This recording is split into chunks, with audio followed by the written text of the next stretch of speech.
Good evening. I'm pleased to welcome you to this evening's program, A Conversation with Unorthodox, hosted by the Schwalb Center for Israel and Jewish Studies, located at the University of Nebraska, Omaha. I'm Jeanette Gabriel, Director of the Center. Tonight we have a wonderful program featuring Maria Schrader, Director of Unorthodox, and Eli Rosen, an actor in Unorthodox, and also the Hasidic and Yiddish consultant for the program. This program is part of the Schwalb Center's 10th anniversary programming. A decade ago, the founders of the program, Nate and Hannah Schwalb, had a vision and a goal to expand the knowledge about Israel, Judaism, and the Middle East here on the university campus and beyond. Through a series of innovative programs over the last 10 years, the Schwalb Center has raised the awareness and understanding of Israel and Judaism among a decade of students. With programs such as visiting scholars, international trips with community members to Morocco and Israel, conferences, and ongoing forums and programming, the Schwalb Center strives to create, coordinate, promote interdisciplinary programming that focuses on teaching, research, and scholarship on Israel and Jewish studies. We're currently expanding opportunities for faculty and student research grants. As part of the 10th anniversary programming, we are featuring the theme connected to the Center of Democracy in Israel. On September 1st, we will be hosting a lecture with Dr. Simon Rabinowitz, who's a Jewish legal historian from Northeastern University. Dr. Rabinowitz will be speaking on what is Jewish about the Jewish state, understanding Israel's nation-state law. So we'd like to invite you all to join us for that program. Now to turn our attention to this evening. We're very pleased to have an overwhelming response. We have people joining us from 30 different states and 5 nations, Turkey, Denmark, Canada, Ireland, and Germany.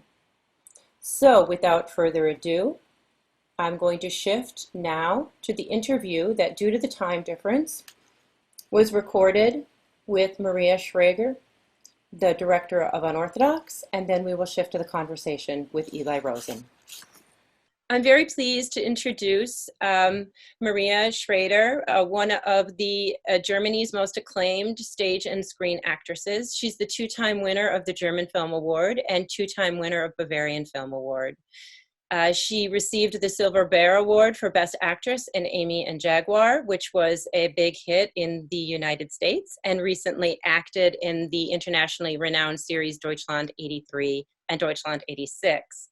Her directing projects have also received quite a bit of acclaim. Her recent film, Stefan Zweig, Farewell to Europe, was nominated for Best Director at the German Film Awards and the Film Award, the Audience Award at the European Film Awards, and was selected as Austria's Oscar submission for Best Foreign Language Film in 2017. We are here today to discuss her first directing project with Netflix, Unorthodox, the 4-part series. So I want to thank you very much for being with us today, Maria. Thank you very much, Jeanette. And I'd like to ask you a question, an overall question about the show. This was a beautiful show about self-discovery and liberation that is tremendously powerful because the story resonates deeply across religions and cultures. In a sense, it's a timeless, universal story. And yet it is specifically set within the Satmar community that's had its own particular history, and the show is loosely based on Deborah Feldman's memoir. How did you strike a balance between these two very different narratives? Well, first of all, Jeanette, thank you for these words. It's probably the most beautiful thing for us that Unorthodox is recognized to be a timeless and universal story.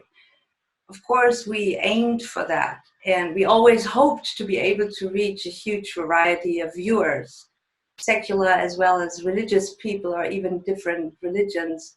As you said, also people from different generations, different backgrounds and cultural environments.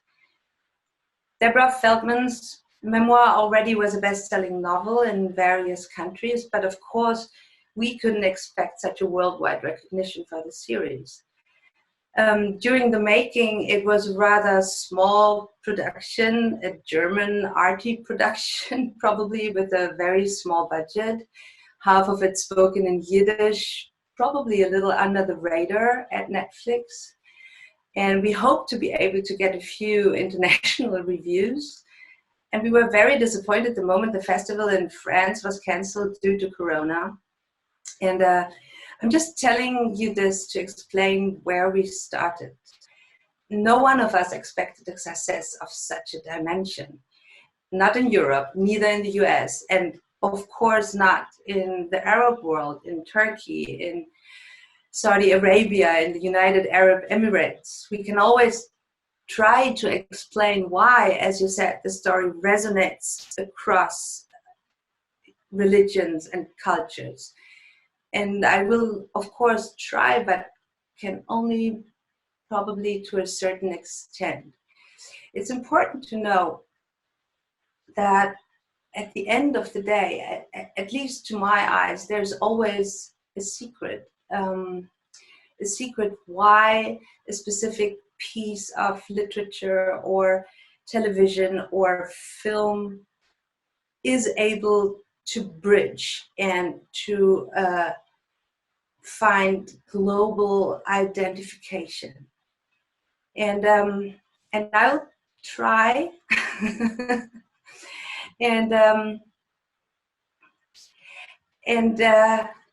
Maybe I start with, since Deborah's story and therefore also Esther's story is taking place in the Satmar community, we were trying to be as truthful to the specifics of that community as we could be.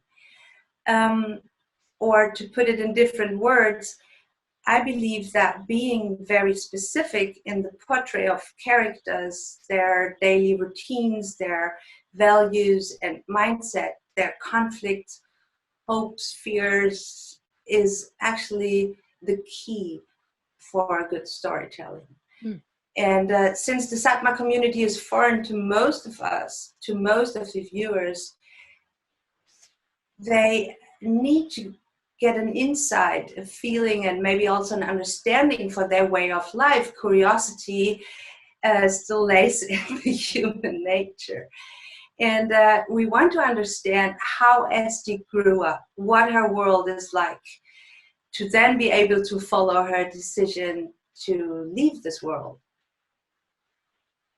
Sure. Does this answer your question? Absolutely. So let me then shift to asking a question about the characters themselves, because you've talked a little bit about the characters there.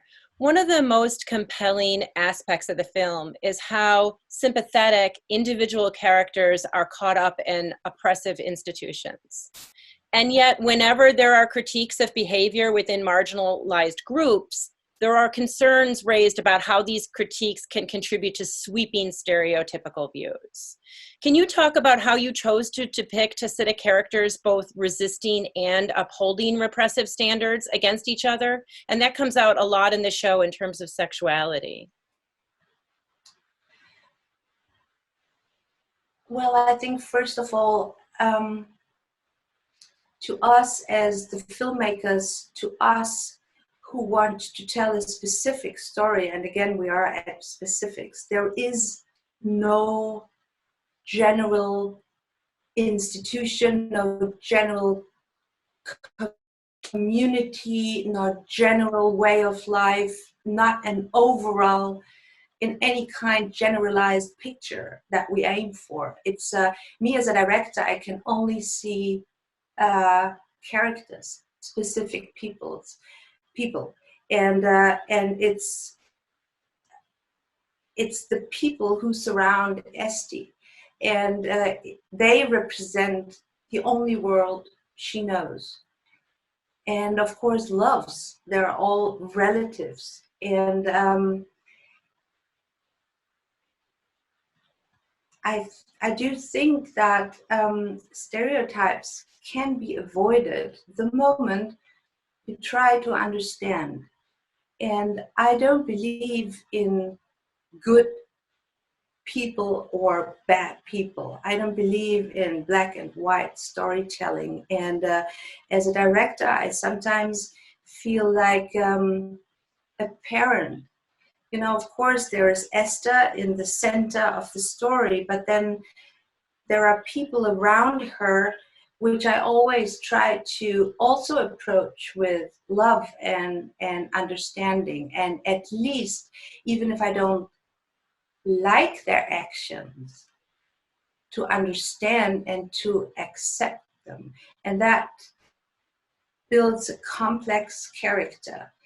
And the moment, for instance, just to give us a short example, when Moshe chases Esther through Berlin, you can at first think this is evil or repressive. If you do understand that that he, as a representative of the community, that the community what goes after their people to protect them and not to repress them from their point of view, then it becomes a more complex picture. And this goes for the Satma community, but generally, again, it goes for any kind of storytelling. The moment I do understand the motive of an action, of a character, even though it harms another person or another person suffers from it, I am in a conflict as the viewer, and this is what makes stories generally interesting. That's fascinating. Yeah, maybe then I can ask you a question about your own choices here, because Unorthodox has some real commonalities with other pieces that you've acted in and produced. They tend to be stories of exile, of sexual repression and liberation, of people seeking freedom amidst oppressive conditions.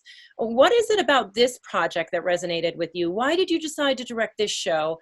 And how do you think your background as an actress impacted how you approached the material? Well, maybe it's interesting to know that I did not know Deborah's book before the showrunner Anna Winger approached me as a director. And Anna and I, we knew each other from the project Deutschland 83 and Deutschland 86, which is another television series about East-Western German spies in the Cold War. And so she gave me the novel Unorthodox, and at least to my eyes, it was a new voice. It was this very personal and intimate description of Deborah Feldman, what it meant to be for her to grow up in the Satmar community as a girl. And it was a new perspective, the female perspective. I did see other fictional work within various Orthodox communities. It started all with The Chosen, and the last movie I've seen was Menashe, also in the Satmar community, which I liked a lot. But most of the times there were men in the center of the stories. And the female perspective was at least to me a revelation. So this was probably the trigger and the main reason to pick it up as a project. But of course, it's always a decision of collaboration and who you do it with and what's the general situation of the project. And as I said, Anna and I wanted to work together in this constellation before, and this just seemed to be the right project. I do think that I have that's hard to say. Maybe I do have a talent, but what I'm mostly interested in as a director, and probably that's because I started out as an actress, is to build emotional connection. And yes, since I'm in front of camera and since I acted so much, I do think I refer to this experience the moment I speak to actors, and I have quite a strong feeling about how to how would you say that, how to connect emotionally to characters, and how to also let then audience connect to characters. And as I said before, not only the main character, but also, you know, there's almost for every character, every of the main parts in Unorthodox, there's a private moment, or a moment we allow to the audience to kind of sneak into their universe, their way of thinking. And yes, for instance, maybe I give you another example. Maybe you remember the scene in the beginning of the 4th episode. It's the big table um, uh, with the family present, and it's actually almost an anthropological scene, because Zaidi, the grandfather, um, through the ritual and through the prayers, explains also to us, also to people who don't know much about the Satmar community, their why they are who they are.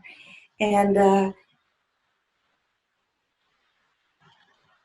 it would not be as interesting to closely watch all that if we wouldn't have already a strong connection to the grandmother. We've seen her grief in episode 1 about all the, you know, family members she lost in the Holocaust, the conflicted biographical history of her and Zaidi. We know Esther is suffering already from some expectations, and feels lonely. So we see this table, and we see so many things at the same time. We see community, we see warmth, we see a mutual ritual. And at the same time, we see characters in different position to what is happening. So this is, I think, a good example of what you asked before, how to combine both the specifics of this community and characters and specific story.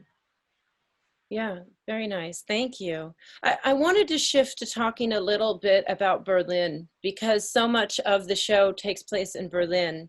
And the film, in a sense, the show presents Berlin as almost a fantasy alternative to the closed Hasidic world.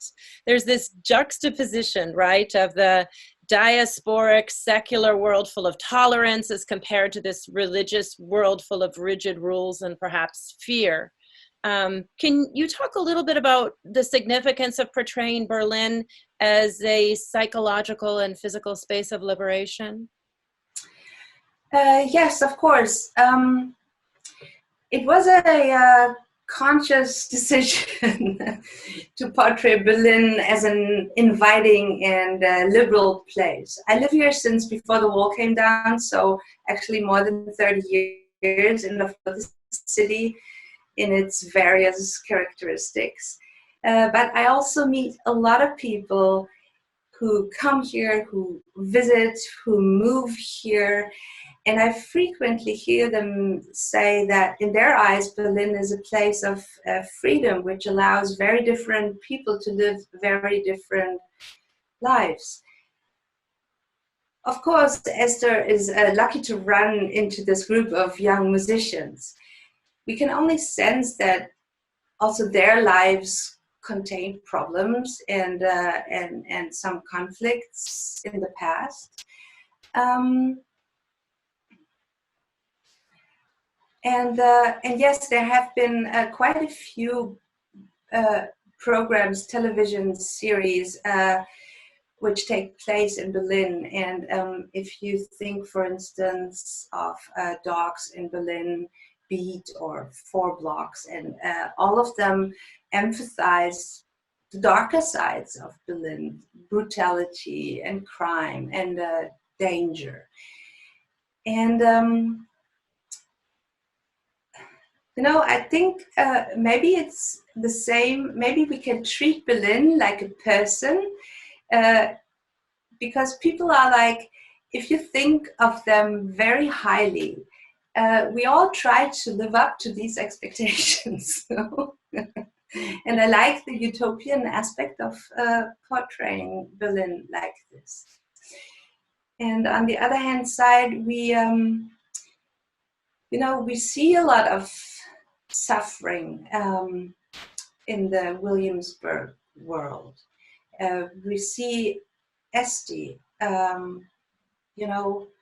really wanting this life, really wanting to lead a happy marriage, really wanting to become a mother and to fit in. And not only because this is all she knows, also because she identifies with the world she grew up in. And at the same time, we always tried to make clear that even though she's unhappy and we suffer with her from specific problems, and very intimate problems, and huge pressure which is put on her shoulders, I think we are all aware that maybe the neighbor next door leads a very happy life. So there's happiness and unhappiness in every kind of society, I think. And as much as we chose to tell this story of Esther, and that she comes to a point where she seemed to have no other choice than leaving her life, it's also a conscious decision to show her experience here in Berlin in a brighter way. But at the end of the day, I think there's no society on earth which does not have, darker sides. Sure. Well, in a sense, that really brings me to a question there about the end of the show, where Esti reaches sort of a pinnacle of self-discovery in the second song she sings during her audition, the traditional Jewish groom song. And I wanted to ask you about what your thoughts were on Esti singing that song and how you chose to portray it as director. Some critics have talked about how it's about her wanting a romantic life. Others have suggested it's her seeking a claim of independence over the song itself. So I'm really interested in your thoughts on that. Oh, all right. She prepared a song from her childhood, the Schubert song, which is the first one. And that is her conscious choice how to present her on stage of this academy. And then she's asked, do you have something else prepared? And she did not.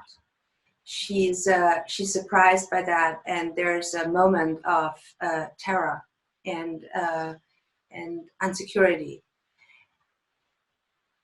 And then she sings the wedding song, and that is an instinctive decision, and it goes back to where she comes from and what she knows best. And what does it mean? It means, I think, that she will never completely cut the ropes of her upbringing, of her so far life, of her history. She'll hopefully preserve spirituality maybe a different relation to God, um, and and even though we paint Berlin in this bright colors, we also, I think, make clear that she is in between worlds throughout the series. She is, she leaves people behind she loves, and there is longing, and she carries it and these people with her. And the moment she's on the stage, she recalls, probably instinctively, first of all, a song she knows very well. She's not allowed to sing herself, as far as I understood, but you have to ask Ellie about this. And she probably also sings it because it was a happy moment. It was a very, very memorable, and probably most of the intense moment of her being the covered bride, walking to the chuppah and hearing the song. And still, marriage was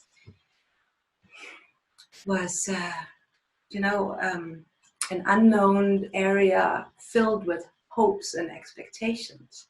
And that's where she goes back in this unexpected moment and finds her own voice, yes, with a song of the world she just left. And it's kind of like closing a circle, and only there she's able to put in all the emotions, all the expectations and the love and the sorrow. Sorrow, is that the right word? No, sorrow is not the right word. The pain. That's beautiful. Thank you. We just have a few moments left. I wanted to ask you, because we got so many questions from our viewers about this who are so eager to know, do you have plans for future work related to this culture, this community? And what are the thoughts? People are talking about potentially another season, or your own projects in this area. I do have a next project, which is scheduled to be shot in August. I would direct that film, and I have written that film. It has nothing to do with the Satmar community. It is something completely different. It's set in the near future. It's a romantic love story. And there are some other projects up in the air. I'm, of course, not sure if I'll be able to shoot this project, since, no one knows, due to Corona, what will happen, and if we will be able to shoot during this year again. And if so, then there will be definitely a huge chaos and a huge traffic jam of projects. So we are all a little up in the air right now. And yes, the question about the second season, no, there will not be a second season. As far as I know, no. Is that wanting, in a sense, to leave the uncertainty of Esti's future to the viewer? Yes, I think the series ends in a moment of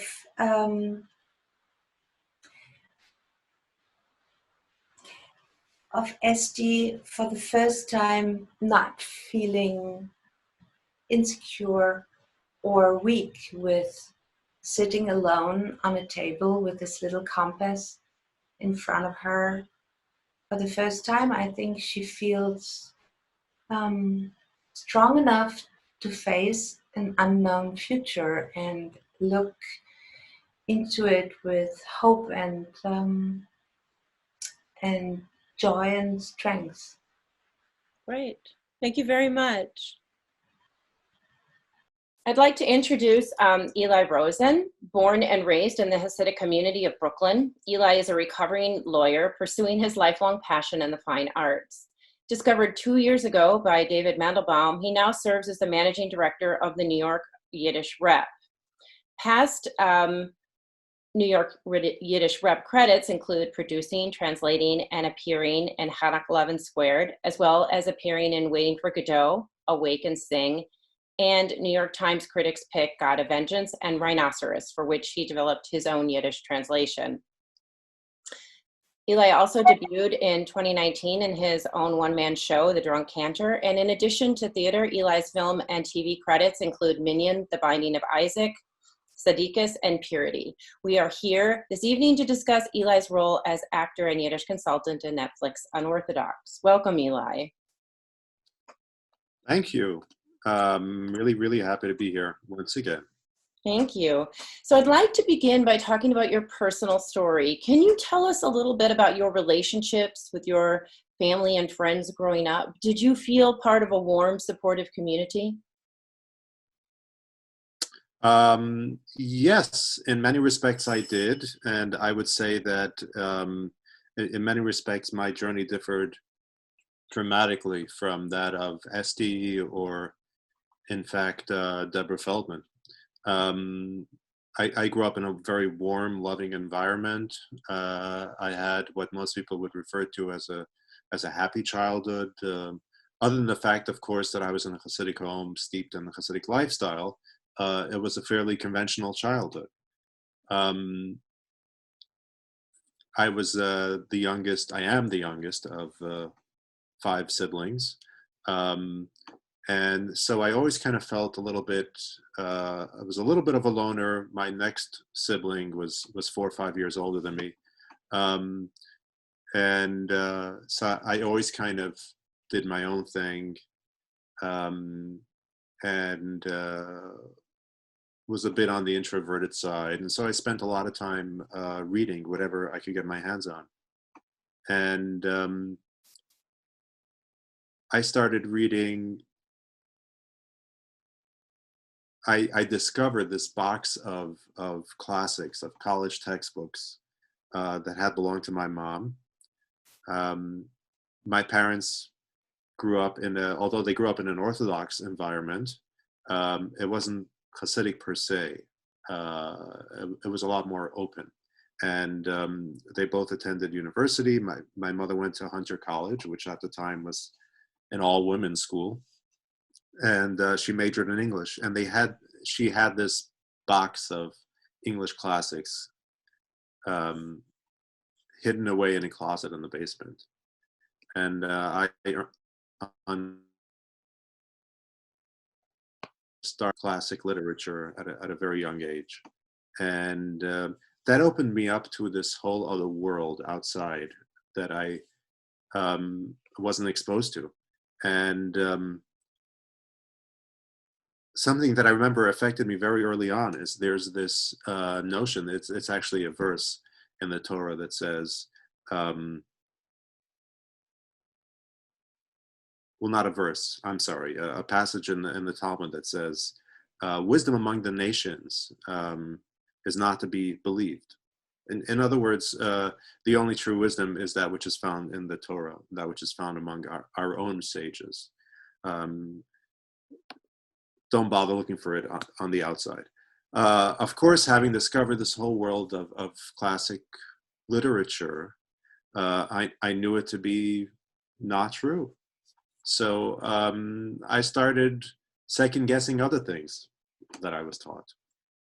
And so I started this journey of self-discovery, much of which coincided with my own puberty, and all the kind of emotional storms, internal storms that happen as a result of that. And so I spent the better part of my adolescence struggling with my faith, struggling with my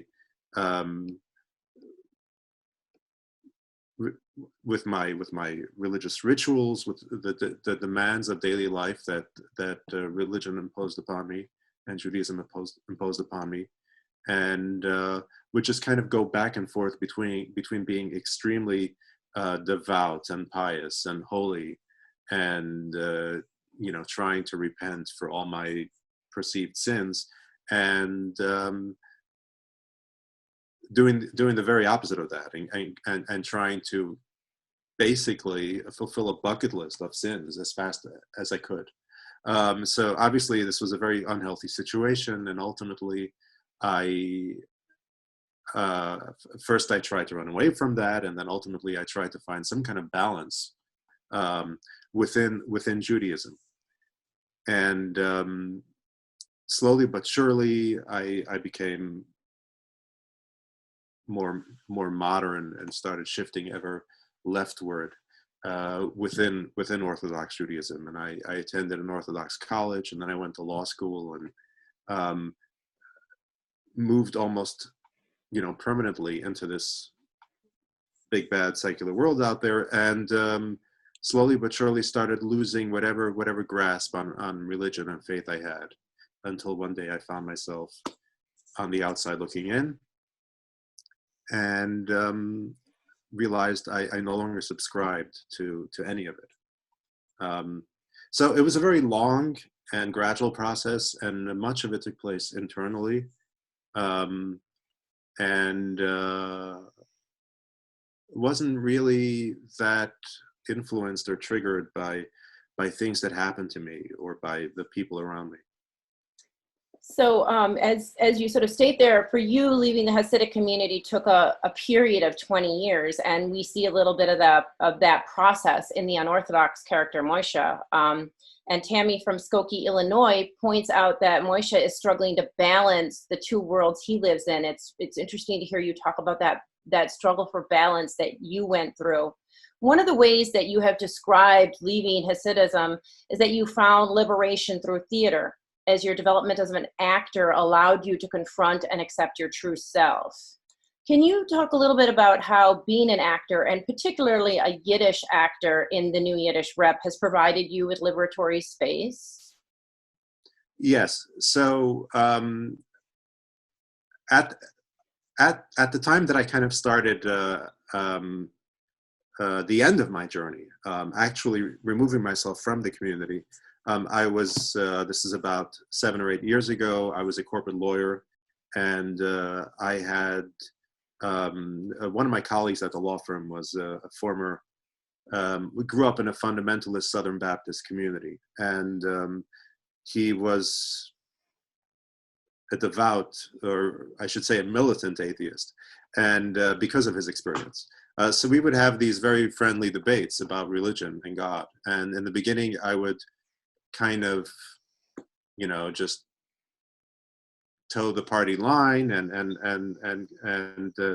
spread out all these apologetics that I had learned, that Orthodox Jews or Hasidic Jews tend to cling to, and the more he would repeat his questions, and the more I would repeat the very same answers, the less conviction I had in those answers, and until one day I found myself not believing in them anymore. And then I started questioning my career as well, my personal life, ended up leaving both of those behind, and somehow fell into the world of Yiddish theater. And at the time I'd really kind of,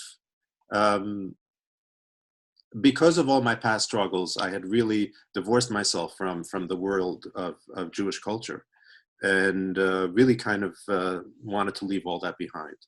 And part of that was Yiddish, the Yiddish language that I grew up with. It was my mother tongue. My parents actually went to great lengths to speak to me in Yiddish because it wasn't their first language. Their first language having been English and Hungarian. And they would speak to each other in English, but they spoke to us in Yiddish, and they made an extreme effort to do so. And we took great pride in the fact that we spoke this beautiful, pure Yiddish, one that was better than our peers, and more educated than our peers.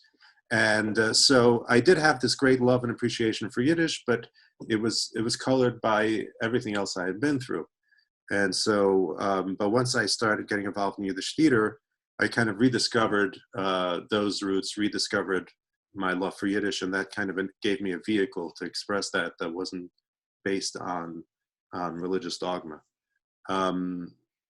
And slowly but surely, I developed this niche of consulting on projects involving Yiddish. And that is obviously how I came to be working on this project. Great. So now I'd like to shift to the show Unorthodox and ask how you got involved in the show. Carla from Omaha would like to know if most of the actors spoke Yiddish, or did some of them have to learn it for the show?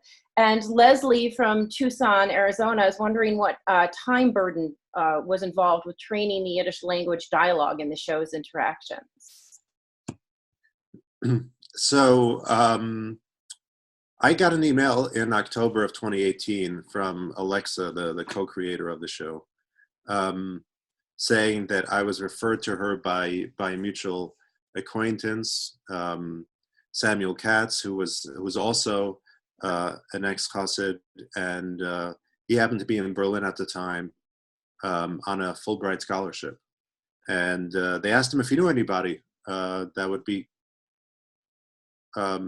right for the role of consultant on this project.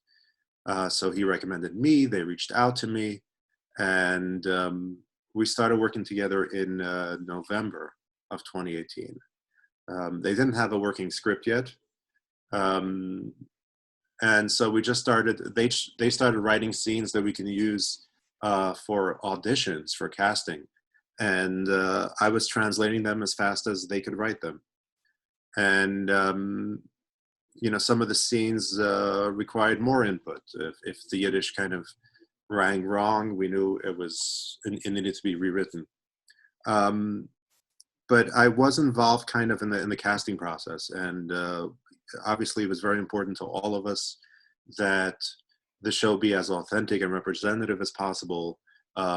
That we have as many Jewish actors playing Jewish roles as possible, and also as many native Yiddish speakers as possible. Obviously, we knew going into it that there weren't that many native Yiddish speaking professional actors to choose from. And certainly we didn't think we would find any in Germany, where the show was produced. As it happened, the producers did get a call from an agent saying that they represented a ex-Hasidic Yiddish-speaking actor living and working in Berlin, which to our minds was a unicorn. And we found it very hard to believe. And we met with him. The actor, of course, being Jeff Bush. And we were just blown away to hear a story that he actually grew up in the Hasidic community of Jerusalem, and that he has a story of his own that's not unlike Esti's story. And it meant the world to him to be able to work on a project like this one. And he ended up helping out a lot with all the cultural elements and had a lot of input on the development of his own character. So that obviously lightened my load a lot, but the other two leads, Shira and Amit, are not native Yiddish speakers. And we spent about 2 months in pre-production working on their Yiddish, working on their lines, working on their pronunciation, their intonation, their mannerisms, pretty much everything related to their characters and to their scenes.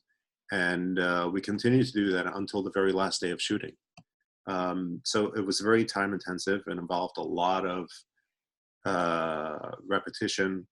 I would record the lines in several different speeds, kind of in a faster speed than is natural speed, and then really slow down, breaking down each and every syllable.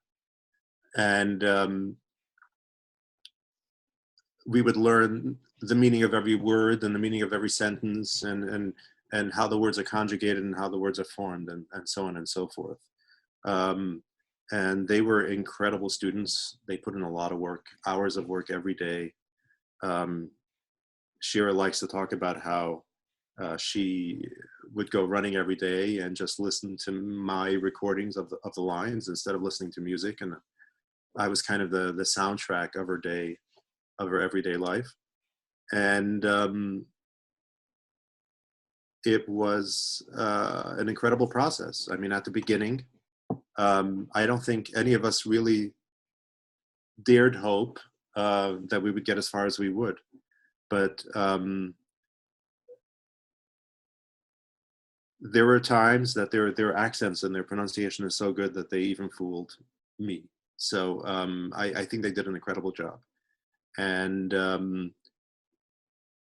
among the supporting roles, there was actually there are several either native Yiddish speakers or people who learned to speak Yiddish because they worked in Yiddish theater. Most of them having worked with being members of our own theater company in New York, New Yiddish Rep, including David Mandelbaum, the artistic director. He played the character of Esti's grandfather, Zaidi. He's a native Yiddish speaker. Gara Sandler and Ronit and his wife, Ronit Asheri, who played the roles of Esti's father and Esti's aunt, Mordechai and Malka. They learned Yiddish through many years of experience working in Yiddish theater. And some of my younger friends and colleagues at the theater that played smaller roles, including Malky Goldman and Melissa Weiss, are ex-Hasidic native Yiddish speakers. And there are a bunch of ex-Hasidic extras as well. So we tried to really pack the room with as many people who spoke Yiddish and or were ex-Hasidic themselves in order to really lend that kind of authenticity and atmosphere to the set. So that really brings me to our next couple questions. We received a lot of audience questions about how the Hasidic community is represented in Unorthodox, and you're really beginning to speak to that here. Dora from Omaha would like to hear about the challenges of being sensitive to the community and its values while showing a young woman who chose to rebel against it. And Trisha from Arroyo Grande, California, wonders if the Satmar community has been critical of the show. And Susan from Omaha would like to hear the feedback you've gotten from others who grew up in the Satmar community. Well, first of all, it's important to note that the Satmar community is not exactly monolithic. There isn't one voice who speaks for the Satmar community. There isn't even one rabbi who speaks for the Satmar community. It's currently split into two large congregations, both of whom are sons and consider themselves the rightful heirs of the late Rabbi of Satmar. And within those communities, there are further splits and factions. So there isn't one. They don't really speak in a united voice when it comes to many, many things. But having said that, and then of course there are all these other Hasidic groups and sects, each one having their own rabbis and leaders and views and opinions. Having said that, most Hasidic communities, by definition, are insular and do not approve, first of all, of popular culture or of following popular culture, of consuming popular culture, and second of all, of in any way participating in it or being portrayed in it. They choose to lead insular lives. They don't proselytize, and their philosophy is, we don't bother you, don't bother us. We don't want to know you, and we don't want you to know us. We just kind of want to live in our own little world and not be affected by the outside world, not be tainted or contaminated by the outside world and your views and your opinions. So they didn't ask to be portrayed, and they're not happy that they were in any way portrayed. And that would be true whether the portrayal were positive or negative. Now, obviously, they take even less kindly to any kind of negative portrayals. Generations of persecution has made them very, very skeptical and mistrustful of outsiders. And they definitely don't appreciate criticism coming from the outside. And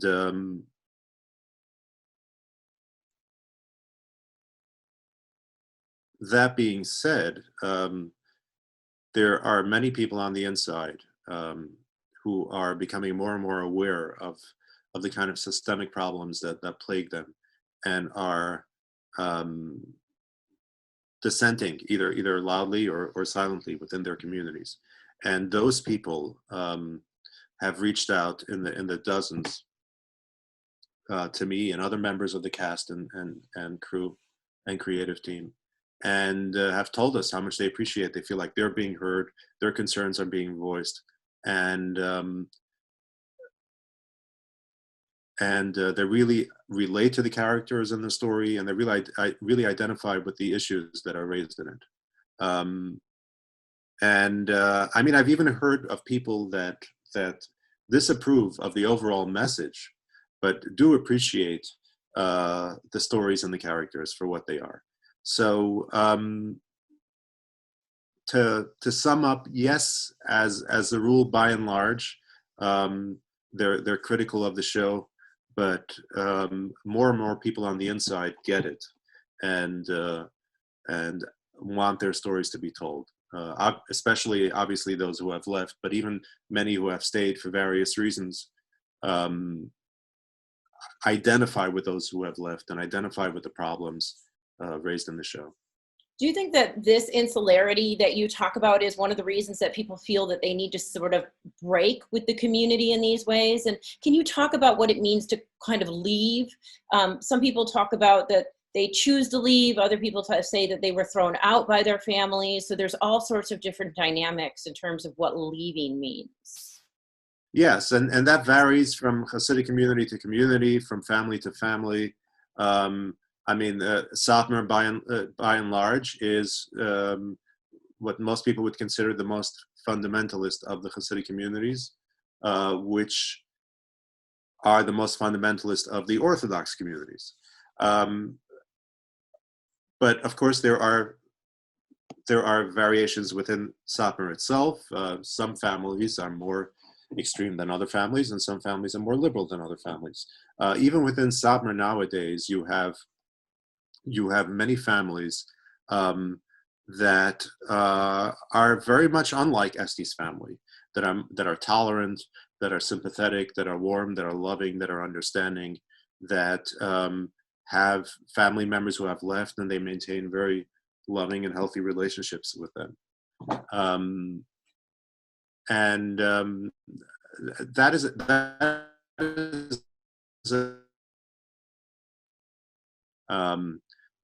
I remember as a child in our synagogue, I remember some 13 or 14 or 15-year-old over bar mitzvah who was already in full Hasidic garb at the time, who kind of took off his black hat, started wearing a tie, started wearing a short regular suit. And to me, that was the most jarring image, because we would never see people kind of change their appearance within the community. We would never see people rebel or fail to conform within the community. It wasn't even seen as an option. People who left just disappeared. They vanished into thin air. They were never seen or heard from again. So for people to kind of make a statement like that within the community was unheard of. Now you have these neo-Hasidic communities cropping up that allow for that kind of individuality, that allow for that kind of self-expression, that are much less dogmatic and much more open. So there is kind of to some extent, a liberalization within the community. Of course, that means there's kind of a reaction within the community, and some elements are moving ever more to the right and becoming even more extreme. as a result. But there is kind of a give and take happening within the community, and there is more awareness, um, and I think that, you know, the awareness and the conversation itself um, is incredibly important, and the effects that that has cannot be underestimated. So that leads me into my next question, which is really that there have been some concerns raised whenever there is a point of view of a closed community, that this can in some ways contribute to aspects of anti-Semitism. Debbie from Omaha raised concerns that the show portrayed a negative view of the Haredi community and asked why we don't see the point of view of someone who joined the community. There were also questions raised about if the portrayal of Haredi culture in the media misleads non-Jewish viewers into some false perceptions about Jews, seen as sort of a collective group of just the Orthodox. And similar concerns were brought up about Moshe's role in using force to return people to the community. I'm wondering if you could just talk about that a little bit. Of course. So I think overall, people tend to, I think, underestimate the intelligence of audiences all over the world and their ability to see nuance. I don't think it is our job as artists and filmmakers to pander to the lowest common denominator and to spoon feed them information that is readily available online. I mean, you can start with the opening scene of the Eruv, the symbolic boundary around the community, around the neighborhood, that allows people to do certain things on Shabbos they wouldn't be allowed to do otherwise, such as carry objects from point A to point B. There was a very long conversation, ongoing conversation with the creative team, how to portray that, how to explain that. But as an artistic rule of thumb, we wanted to stay away from polemics, and we wanted to stay away from over explaining and over dialogue. So there is a lot of nuance in the show that requires more than passing acquaintance with Judaism and with the Jewish community. And we hope that it starts a conversation and people educate themselves about it. That being said, surprisingly or unsurprisingly, virtually every critic, every non-Jewish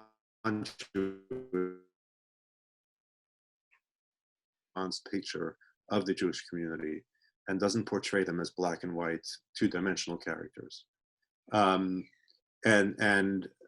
that, to me, is really the key to educating people from different backgrounds.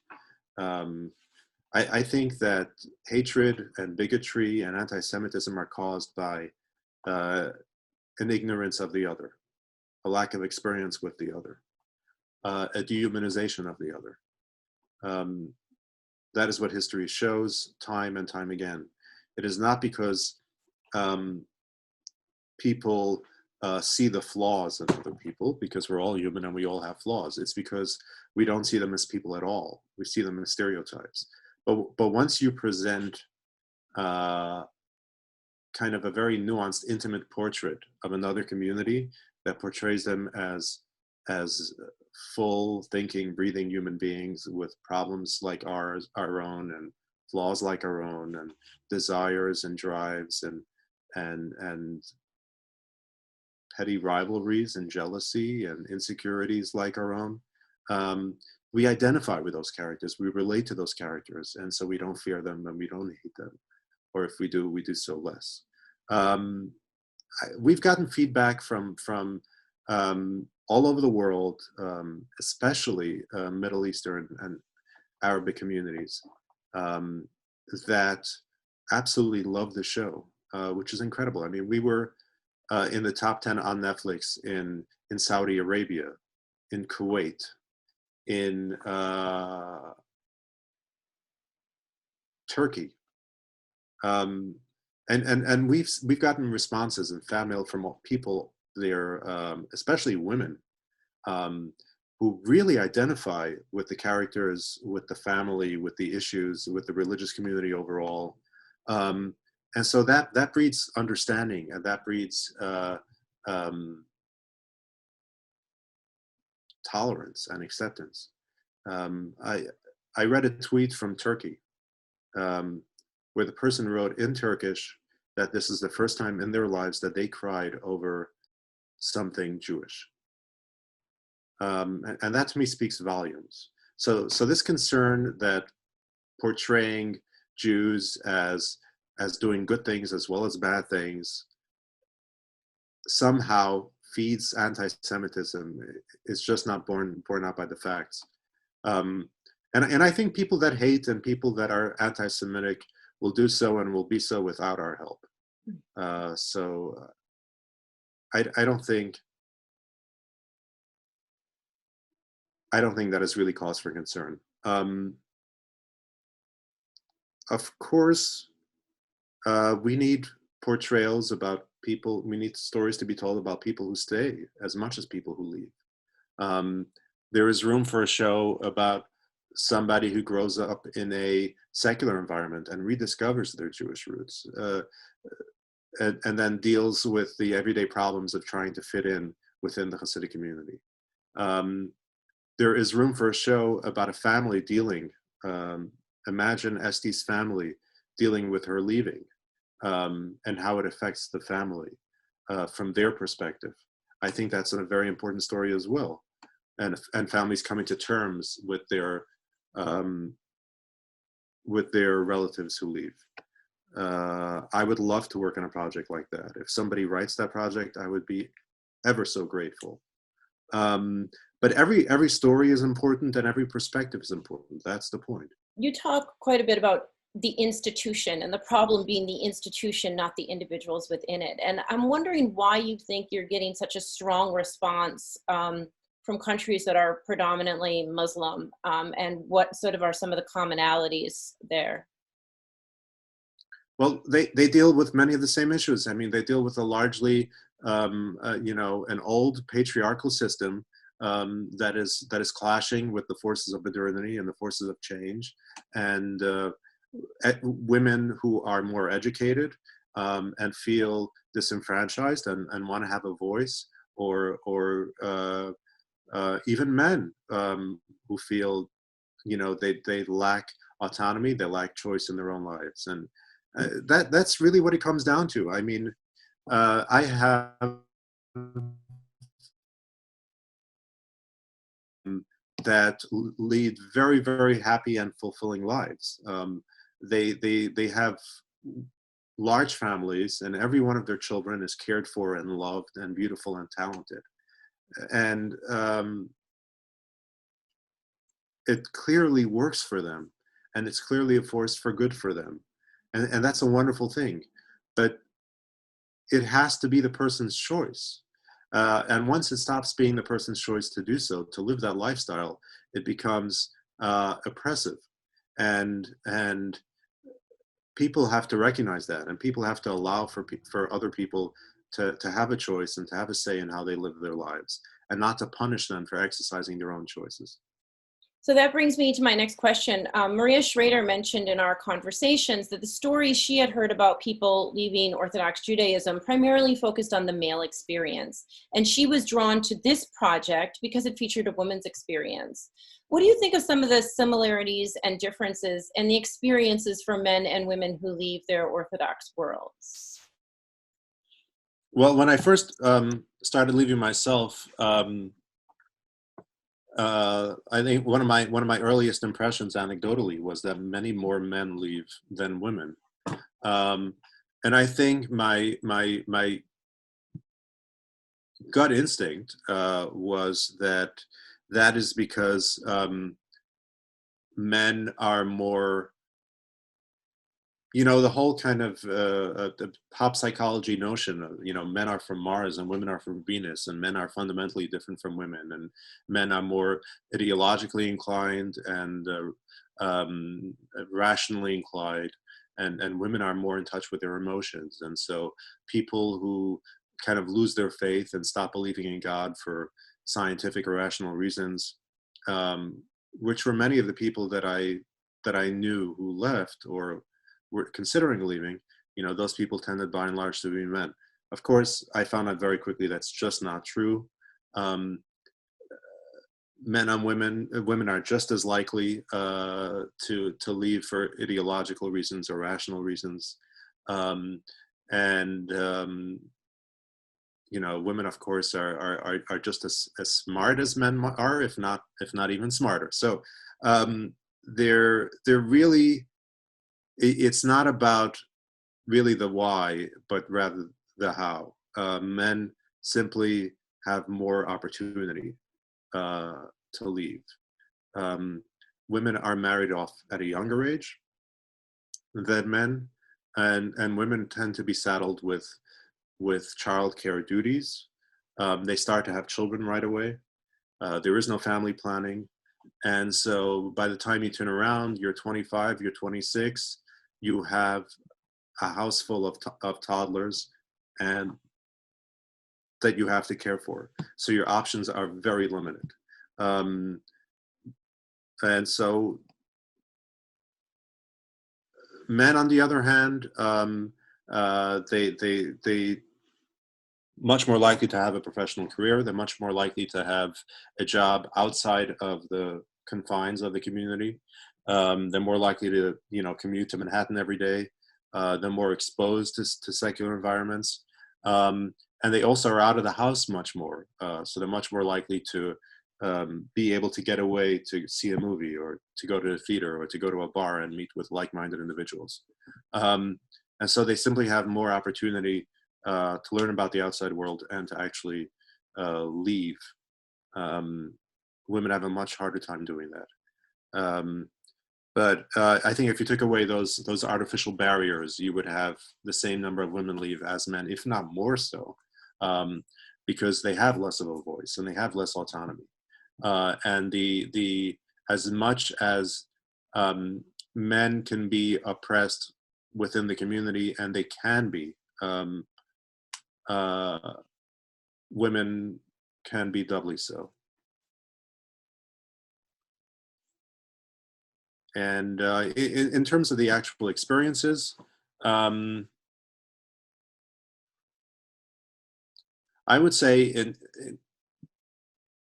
there are ways in which a woman might have an easier time leaving.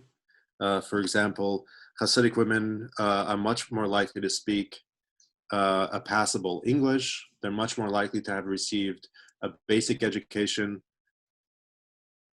They might take Regents exams. They spend more time on secular subjects than men do. In fact, women in Satmar are not even allowed to, they're not allowed to study Talmud. They don't even study the Bible properly. They read loosely based adaptations of the stories in the Bible. They're not allowed to actually study the Bible. They only study the laws that pertain specifically to women, and to things like kosher and cooking and so on and so forth. So they have less exposure to Judaism and more exposure to secular subjects than men do.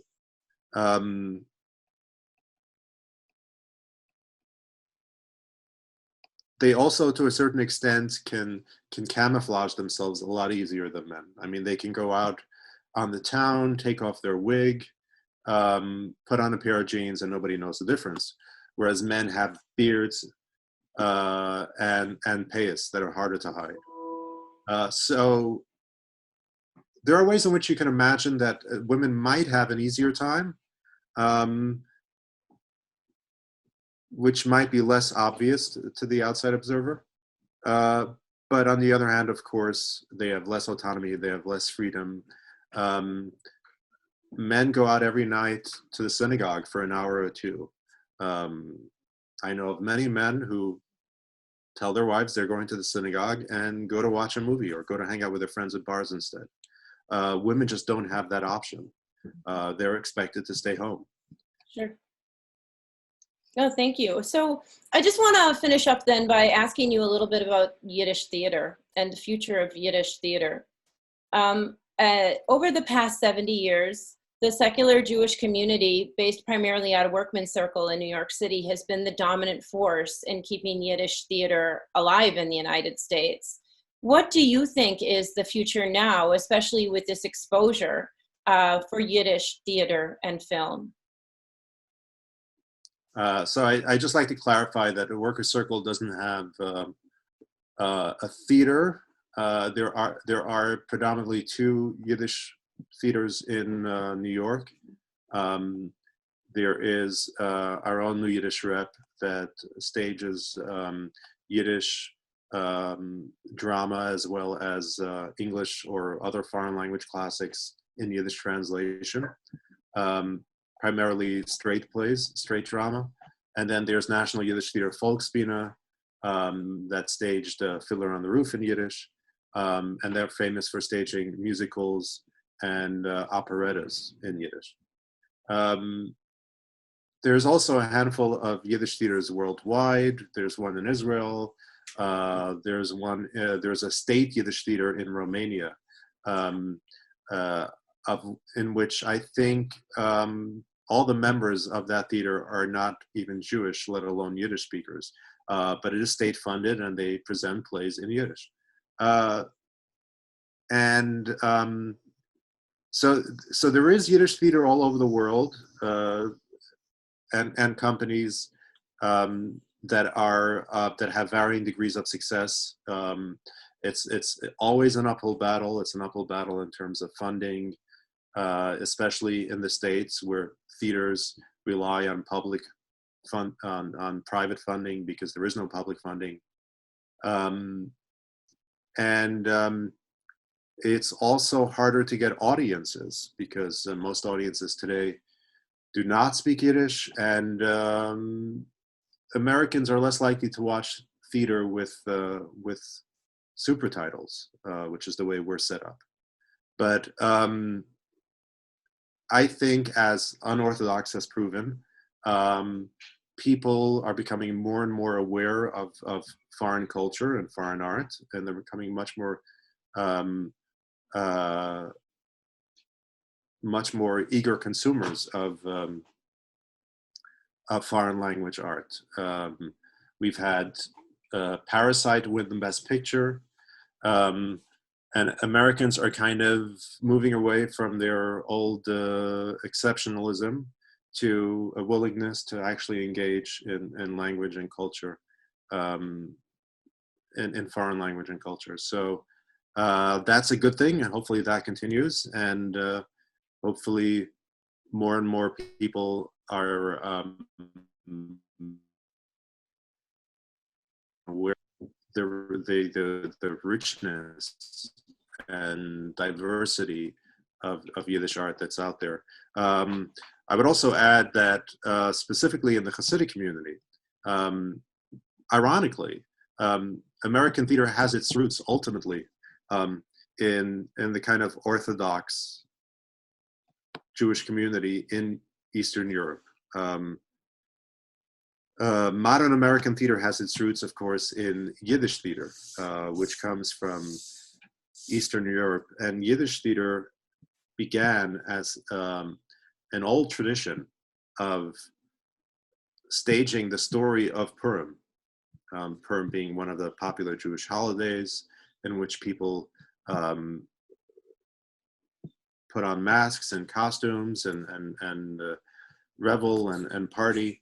And so there was this grand tradition, this very old tradition of dressing up in costumes as the heroes and heroines of the story of Purim, of Mordechai and Esther, and King Xerxes, and so on.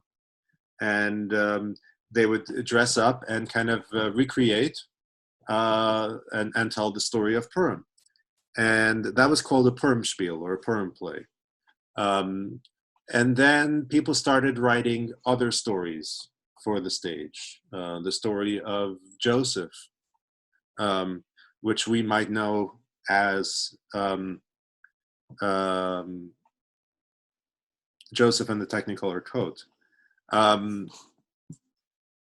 The story of, the Exodus from Egypt, and so on. People started adapting all these biblical stories for the stage, which gave rise to Yiddish theater, which gave rise to modern American theater. Now, the original Purim spiel, at least in the kind of the Orthodox communities, the Hasidic communities, that original tradition still exists to this day. They tend to be, it's kind of a very primitive form of theater because it dates back to those days and because it's presented on an Orthodox stage. So women, of course, are played by men. There are no female actors permitted on stage. And the characters are very flat and very two-dimensional. It's good versus evil. It's the story of Purim. It's the story of the Exodus from Egypt and so on. There is very little nuanced storytelling, which, by the way, is one of the reasons why Hasidic community largely doesn't appreciate nuance in storytelling about them. They're not accustomed to that. That art form doesn't really exist. But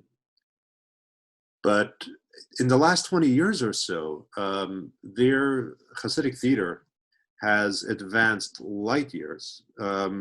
We've gone away from this kind of very primitive Purim play to these really elaborate sets and really elaborate plays that are staged on certain holidays when kids are out of school and people aren't working.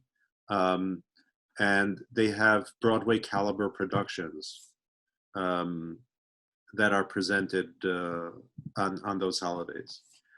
They actually hire designers, set designers, lighting technicians